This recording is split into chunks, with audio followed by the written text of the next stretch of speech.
constitutional showdown that could reshape American citizenship, the Trump administration has just made a direct appeal to the Supreme Court.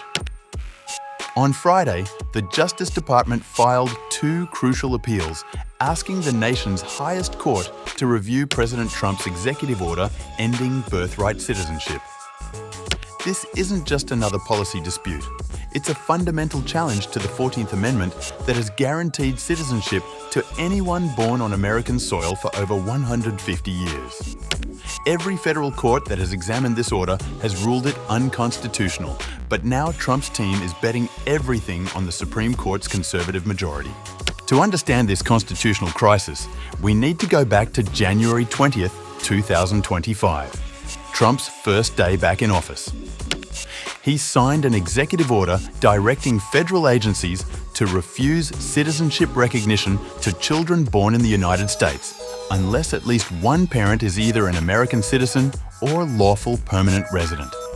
The order specifically targets two groups: children of parents who are in the US illegally and children of parents on temporary visas like tourists, students, or work permits. Solicitor General D. John Sauer claims these rulings would confer, without lawful justification, the privilege of American citizenship on hundreds of thousands of unqualified people. But civil rights groups call it illegal, full stop, arguing it violates constitutional guarantees that have stood for over a century. The 14th Amendment, ratified in 1868, is crystal clear.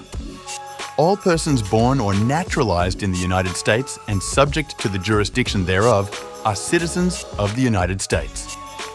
This wasn't written in a vacuum. It was specifically designed to overturn the Supreme Court's infamous 1857 Dred Scott decision that denied citizenship to African Americans, including former slaves.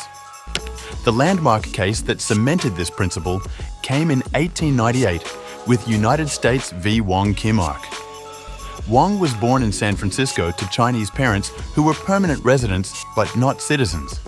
The Supreme Court ruled he was indeed a US citizen under the 14th Amendment, establishing that despite his parents being subjects of the Emperor of China, Wong was subject to the jurisdiction of the United States. This 125-year-old precedent is now under direct attack.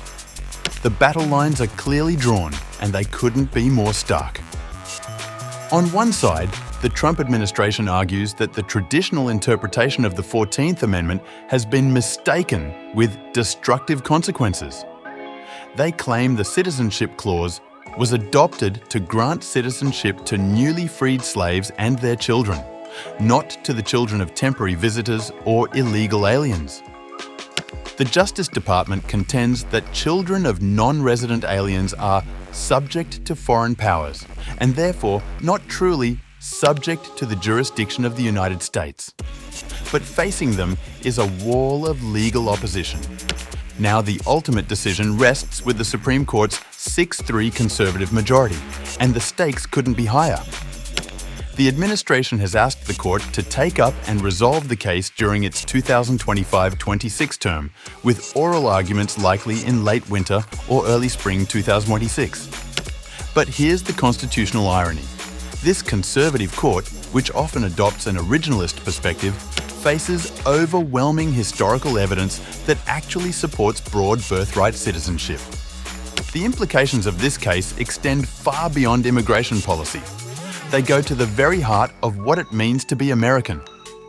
This legal battle unfolds as part of Trump's broader hardline immigration agenda, with 21 states backing his position, while polls show 56% of Americans disapprove of the order. The Supreme Court's decision, expected by summer 2026, will determine whether one of America's most fundamental principles, that birth on US soil confers citizenship, will survive or face its first major limitation in over a century. This isn't just about policy, it's about the constitutional foundation of American identity itself.